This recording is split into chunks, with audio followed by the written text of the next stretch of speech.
সব ধরনের ideology scam. But how? তোমার কাছে ২টা গরু আছে আর সরকার ২টাই নিয়ে গেল। আর সবার গরুর সাথে বাঁধে এটা বলল, তোমার কাজ হলো গরুর দুধ বের করা। আর এর বদলে তুমি ডেইলি ২ গ্লাস করে দুধ পাবে। এটা হলো কমিউনিজম। যদি এই ২টা গরুর মধ্যে একটি গরু তোমার প্রতিবেশীকে দিয়ে দেওয়া হয়, যার কাছে কোনো গরু নেই, এটা হলো সোশ্যালিজম।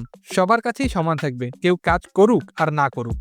এরপর আসে ফ্যাসিজম। ২টা গরুই তোমার কাছে আছে, কিন্তু সরকার বলবে কখন এগুলোকে খাওয়ানো হবে, কখন দুধ বের করা হবে, আর কতটুকু দুধ দেশের ভালোর জন্য সরকারকে দিতে হবে। না হলে ২টা গরুই সরকারের।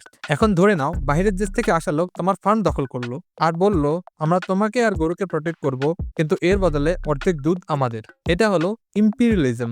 আর এবার ধরো তুমি ২টা গরুই কিস্তিতে কিনে ভাবলা দুধ বিক্রি করে প্রফিট করব, কিন্তু একটা বড় কোম্পানি যে সরকারকে ইলেকশন ফান্ড দিয়েছিল তাকে ফির জমি দেওয়া হলো, যেখানে সে ১০০০টা গরু পালে দুধ এতই সস্তা বিক্রি করলো যে তুমি কিস্তি শোধ করতে করতে পার করে দিলা। আর দিস ইজ কল্ড ক্যাপিটালিজম, যেখানে বাজার তো ফ্রি কিন্তু তুমি না।